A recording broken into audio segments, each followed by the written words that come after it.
Так званий потерпілий за сфабрикованою справою Чубарова його не знає. Про це повідомив адвокат голови Меджлісу Олександр Осокін після чергового так званого судового засідання окупаційного Верховного суду Криму. Сьогодні сторона захисту продовжила надавати докази невинуватості Рефата Чубарова, обвинуваченого в організації безладів на мітингу 26 лютого 2014 року біля будинку Верховної Ради Криму. Крім цього, за словами адвоката, на засіданні допитали 3 свідків захисту. Вони заявили, що всі дії голови Меджлісу були спрямовані на те, щоб зупинити насильство. А тисняву спровокували проросійські активісти, яких організовано привозили на мітинг автобусами.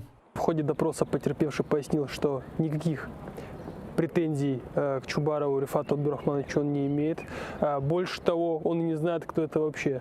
Соответственно, никакой информации о том, что кто-либо организовал ту давку, которая была 26 февраля 2014 года возле здания Госсовета, этой информацией он не обладает.